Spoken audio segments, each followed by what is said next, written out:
Date है आज की 30 दिसंबर 2024। हमारी फर्स्ट न्यूज़। ये न्यूज़ हमारे लिए काफ़ी इम्पोर्टेंट है। प्रीलिम फैक्ट पॉइंट हमें यहाँ मिलता है। कोनरू हम्पी इन्होंने विन किया है वुमेन का वर्ल्ड रैपिड चेस चैम्पियनशिप जो न्यूयॉर्क में हुआ था। ये हमारे सेकंड वर्ल्ड रैपिड टाइटल है इनका, इन कोनरू हम्पी का।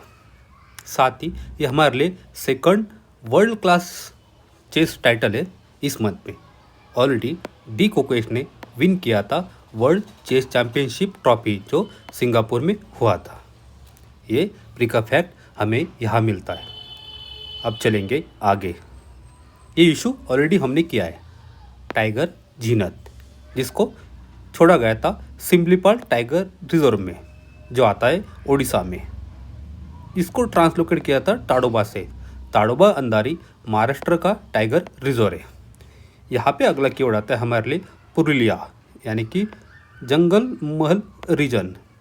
एक फ्रैगमेंटेड फॉरेस्ट पैचेस है जिसमें पुरुलिया, झरगम एंड बांकुरा जिला आता है। हमारे लिए यहाँ पे कुछ प्रीके फैक्ट मिलते हैं, साथ ही मेंस का भी क्वेश्चन बन सकता है टाइगर कंजर्वेशन के लिए। यहाँ पे दो कीवर्ड है, एक आता है for principal chief conservator of forest, साथ ही चीफ वाइल्ड लाइफ वार्डन। 1972 के वाइल्ड लाइफ प्रोटेक्शन एक्ट के अंदर इनको बनाया गया था। टाइगर जीनत। कोर जोन क्या होता था, बफर जोन क्या होता था, ये ऑलरेडी हमने लास्ट टाइम किया था। यहाँ पे कोर जोन में हाईली प्रोटेक्शन होता है टाइगर को, उसके बाद आता है बफर जोन। अब चलते हैं आगे। ये हमारे लिए काफ़ी इम्पोर्टेंट है। सबरीमाला टेम्पल ये आता है केरला में। हर साल यहाँ पे एक फेस्टिवल होता है, नाम है मकर वल्लुक्कू फेस्टिवल। ये प्री का क्वेश्चन बन जाता है। सबरीमाला में टेम्पल है अयप्पा टेम्पल। अब चलेंगे आगे। ये पिक्चर हमारे लिए काफ़ी इम्पोर्टेंट है। कुचिपुड़ी डांसर, ये कुचिपुड़ी डांस की पिक्चर है।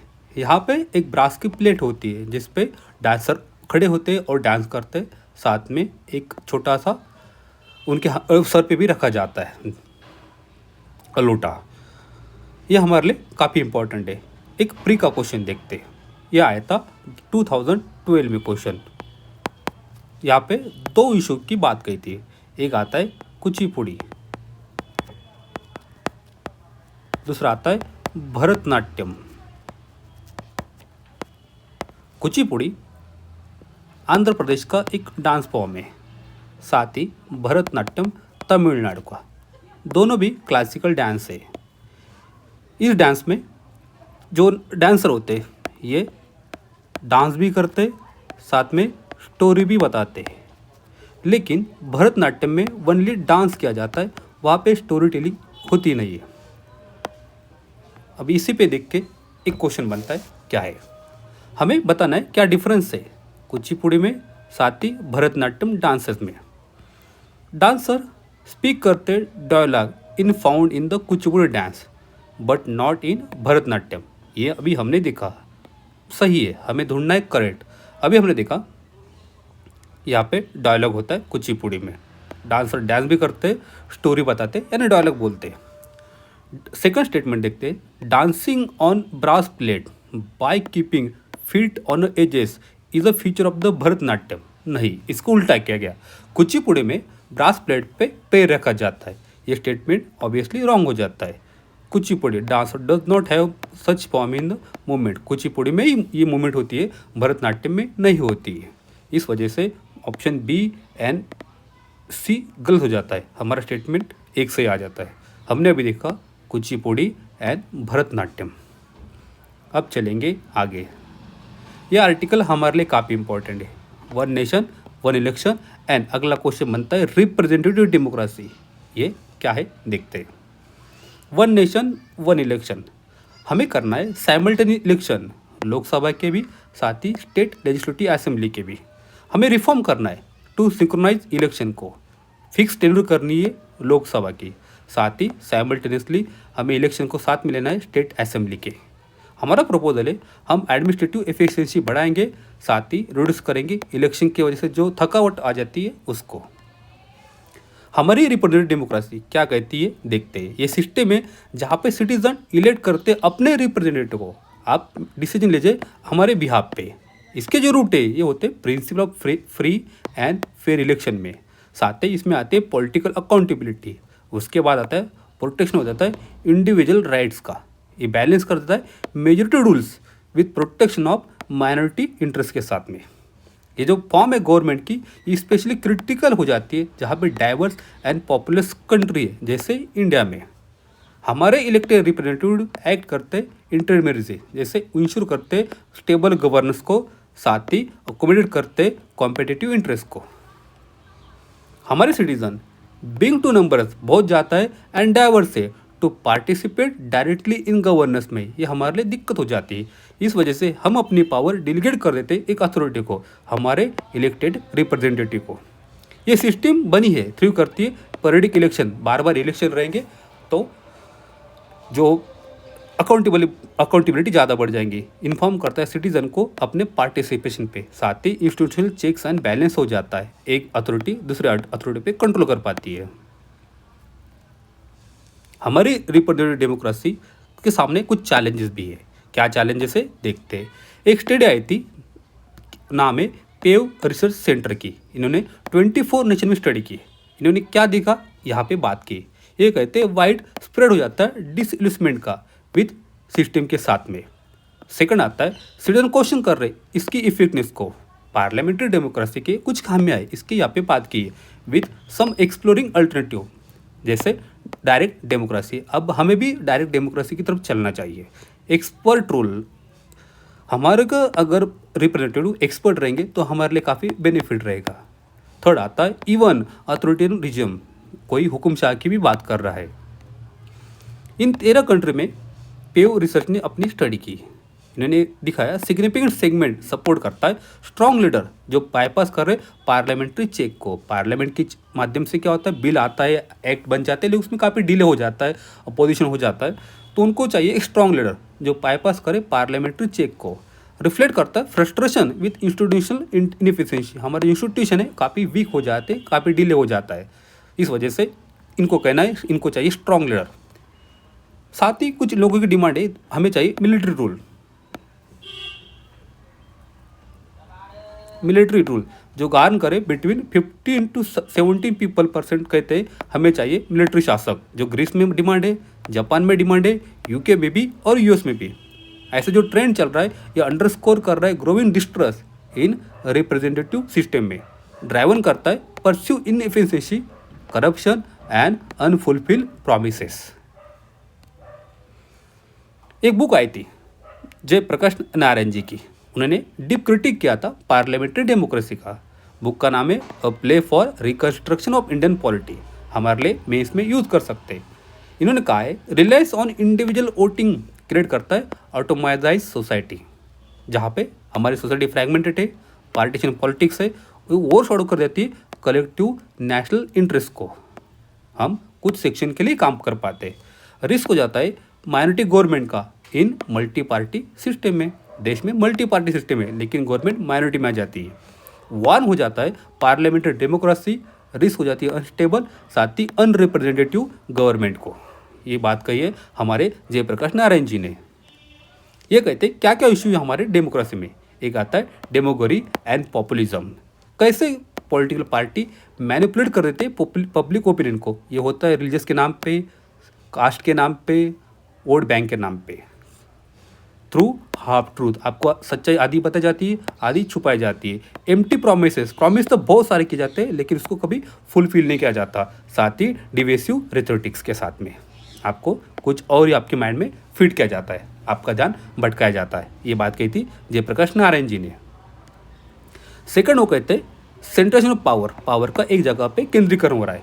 पार्लियामेंट्री डेमोक्रेसी कॉन्सेंट्रेट करती पावर इन स्टेट के हाथ में, गवर्नमेंट के हाथ में। इस वजह से वीक हो जाता है intermediate institution between citizen and national government के बीच में।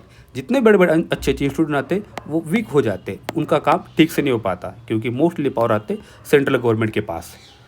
थर्ड आता है फाइनेंशियल कॉस्ट ऑफ इलेक्शन, हम बार बार इलेक्शन करेंगे उस वजह से उसका कॉस्ट भी ज़्यादा आ जाता है। किधर करता है डेमोक्रेसी टू मनी इंटरेस्ट, जिसके पास ज़्यादा पैसा वही इलेक्शन जीत पाएगा, एंड लार्ज ऑर्गेनाइजेशन को। हमारी रिप्रेजेंटेटिव डेमोक्रेसी में पब्लिक ओपिनियन शेप होता है पॉलिसी पे, उस पर गवर्नमेंट को होल्डिंग करते, अकाउंटेबल करते सिटीजन के लिए, एस्पिरेशन के लिए एंड उनके कंसर्न के लिए। हमें अचीव करना है तो हमें चाहिए एक प्री लेजिस्लेटिव कंसल्टेशन। ये हमारे लिए काफ़ी इंपॉर्टेंट हो जाता है, इनेबल हो जाता है पॉलिसी मेकर को। आप गैदर कीजिए डाइवर्स व्यू को, एड्रेस कीजिए चैलेंजेस को, साथ ही इन्हांस कीजिए ट्रांसपेरेंसी से। जब भी हमारे पार्लियामेंट में कोई भी बिल आता है तो उस पर कुछ प्रोसीजर होती है, लेकिन हम अभी देखते हैं कि बिल कुछ ही मिनटों में, कुछ ही सेकंड में, कुछ ही घंटों में पास हो जाता है। लेकिन राइटर का कहना है हमें चाहिए प्री लेजिस्लेटिव कंसल्टेशन को, जो हम हमारे डाइवर्स व्यू, इशू, चैलेंजेस और ट्रांसपेरेंसी बढ़ा देगा। 2014 में हमने एक पॉलिसी लाई थी, नाम है प्री लेजिस्लेटिव कंसल्टेशन पॉलिसी। यह हमारे लिए काफ़ी इंपॉर्टेंट है। ये मैंडेट करती है आपको मिनिमम 30 डेज चाहिए पीरियड फॉर पब्लिक फीडबैक। आपकी कोई भी एक्ट हो, कोई बिल हो, आप पब्लिक का फीडबैक लीजिए, feedback on proposal in legislation. It require करता है जो ड्राफ्ट बिल हो, और अब बताए एक्सप्लेनेशन नोट के साथ पब्लिक को कि क्लैरिफाई कीजिए इसमें क्या क्या टर्म्स है, जो सिंपल लैंग्वेज में कॉमन मैन को भी समझ आए। क्या क्या इशू आते हैं यहाँ पे देखते हैं। हमारे जो इलेक्शन चल रहा है, वन नेशन वन इलेक्शन की बात चल रही है। इसके सामने आर्टिकल में कुछ निगेटिव पॉइंट आए हैं, देखते क्या है। सेंट्रलाइजेशन वर्सेस फेडरलिज्म, ये सिंक्रोनाइज करता है इलेक्शन रिस्क को, फर्दर सेंट्रलाइज होने की पावर, क्योंकि मोस्टली टाइम लोकसभा के एंड स्टेट असेंबली के इलेक्शन साथ में रहेंगे, तो मोस्टली पावर कॉन्सेंट्रेट हो जाएगी लोकसभा के पास, सेंटर के पास। पोटेंशियली अंडरमाइन करता है फेडरल स्पिरिट ऑफ कॉन्स्टिट्यूशन का। लोकसभा सेंटर में तो काम करेंगी अपने हिसाब से, लेकिन स्टेट वालों को भी अपना काम करना है एज पर कॉन्स्टिट्यूशनल व्यू के हिसाब से। इस वजह से जो स्टेट स्पेसिफिक इशू हो जाते हैं वो ओवर शॉडो हो जाते हैं बाय नेशनल नैरेटिव के सामने। सेकंड आता है यहाँ पे इंक्लूसिविटी एंड पार्टिसिपेशन। हम कर्टल कर देते कंसल्टेशन एंड पुशिंग रिफॉर्म। हमने स्टेट से बिना पूछे एक कमेटी बनाई, फिर बिल पास करवाया। अब इस वजह से क्या होता है, रिफॉर्म में दिक्कत आ जाती है, गवर्नमेंट रिस्क लेती है, साइडलिंग हो जाता है सिटीजन का व्यू। भारत में कभी भी कोई एक्ट बनता है तब हमसे कोई पूछता नहीं, कॉमन मैन से सीधा पार्लियामेंट में बिल आ जाता है, उस पर चर्चा होती है, नहीं होती, बिल एक्ट बन जाता है। वीक हो जाता है डेमोक्रेटिक इंक्लूसिविटी को। थर्ड आता है इलेक्ट्रोकल अकाउंटेबिलिटी। अगर भारत में फ्रीक्वेंट इलेक्शन रहेंगे तो हो सके वो रिसोर्स इंटेंसिव हो, ज़्यादा खर्चा आ जाता है, लेकिन इन्हांस करते अकाउंटेबिलिटी को, साथ ही इनेबल करते वोटर को। आप इवैल्यूएट कीजिए गवर्नमेंट को रेगुलरली, साइमल्टेनियस इलेक्शन क्या करेंगे, डायल्यूट करेंगे, ये अकाउंटेबिलिटी। ये हमारे लिए काफ़ी इंपॉर्टेंट पॉइंट है। इंडिया का जो डेमोक्रेटिक फैब्रिक है ये थ्राइव कर रहा है, अभी भी जिंदा है, किस पे, सिटीजन के पार्टिसिपेशन पे, इंक्लूसिविटी पे, साथ ही अकाउंटेबिलिटी पे। ये आर्टिकल हमारे लिए काफ़ी इंपॉर्टेंट था। अब चलेंगे आगे। Security forces and militancy in Jammu region, ये आर्टिकल काफ़ी इंपॉर्टेंट है। GS 3 में सिक्योरिटी में इंटरनल सिक्योरिटी सीधा क्वेश्चन यहाँ पे बन जाता है, क्या है देखते हैं। New dimension of militancy in Jammu, article काफ़ी इंपॉर्टेंट है। टेररिस्ट टारगेट कर रहे सिक्योरिटी फोर्सेस को। हमारी राष्ट्रीय राइफल ये हाईली ट्रेन है, साथ ही इनको बड़ा एक्सपीरियंस है वारफेयर का। लेकिन लास्ट इसी ईयर में 2024 में हम राष्ट्रीय राइफल पे 87 अटैक हो गए, इस वजह से हमारे 11 सोल्जर शहीद हो गए। सेकंड आता है अपग्रेडेशन ऑफ टेररिस्ट। अब टेररिस्ट भी ज़्यादा अपग्रेड हो रहे हैं, तो सिक्योरिटी फोर्सेस को डिफिकल्ट हो रहा है उनको टैकल करने के लिए। थर्ड आ रहा है अपग्रेड वेपन्स। जो एम्यूनेशन हमने सिक्योरिटी फोर्सेस ने रिकवर किए टेररिस्ट के पास से, वो मोस्टली यूज़ करते थे US फोर्सेस, जिन्होंने अफगानिस्तान में उस वेपन्स को छोड़ दिया, उसको बाद में यूज़ किया तालिबान ने। अभी वही वेपन्स, वही एम्यूनेशन भारत में जम्मू कश्मीर में यूज़ किए जाते हैं। ये काफ़ी इंडिया के लिए दिक्कत की बात है। फोर्थ आता है न्यू टैक्टिक्स। टेररिस्ट इंसर्जेंट्स अब मोबाइल फ़ोन का यूज़ नहीं करते और वो रहते जंगल में, that's why we not find them. उनके कैंप होते फॉरेस्ट में और यूज़ करते high quality radio transmitter, mobile की जगह यूज़ करते रेडियो ट्रांसमीटर को कम्युनिकेशन के लिए। इस वजह से उनका पीछा करना बहुत मुश्किल हो जाता है। अगला पॉइंट काफ़ी इंपॉर्टेंट है, बैड रोड कनेक्टिविटी। गवर्नमेंट की पॉलिसी होती है रोड कंस्ट्रक्शन के लिए, जो ज़्यादा फेवर करेगा उसी को कॉन्ट्रैक्ट मिलेगा फ्रेंडली में। इस वजह से क्या हो जाता है, करप्शन होता है, करप्शन का इशू आता है रोड मेकिंग वर्क में। दिसंबर 2023 में कुछ इंसिडेंट हुआ था। पुंछ डिस्ट्रिक्ट में 2 जगह पे मिलिट्री व्हीकल पे अटैक हुए थे। वहाँ से military camp just only 5 kilometre दूरी पे था, लेकिन बैकअप पहुँचने में 40 मिनट का डिले हो गया due to bad road connectivity. 6 आता है new centre of terrorist activities. Earlier attack होते थे कश्मीर वैली में, मोस्टली अटैक आते थे कश्मीर वैली में। अब फोकस उन्होंने किया है जम्मू पे। जम्मू मोस्टली हिल एरियाज है, साथ ही डेंस फॉरेस्ट है। That's why security forces not find their way, वो अटैक करते और भाग चले थे। इस वजह से हॉट परस्यूट हमारे सिक्योरिटी फोर्स नहीं कर पाते। कि बड़ा अच्छे इंपॉर्टेंट है हॉट परस्यूट। 7वां आता है हिल एरिया। हमारे लिए बिग चैलेंजेस है, टू बैक अटैक हो रहे। एक हुआ था खतवा में, दूसरा हुआ था दोड़ा में। दोनों का डिस्टेंस 200 किलोमीटर का है। सिक्योरिटी फोर्सेस टैकल करते वन अटैक एक टाइम पे, that time another attack terrorist कर देते। तो बेनिफिट हो जाता है हिली रीजन का, टेररिस्ट क्रॉस कर देते बॉर्डर को। अर्लियर टेररिस्ट कश्मीर में कॉमन पीपल के साथ घुल मिल जाते थे, रहते थे, लेकिन अब वो अटैक करते और वापस बॉर्डर क्रॉस कर देते। आज के लिए इतना ही है। पढ़ते रहिए, बढ़ते रहिए। Thank you.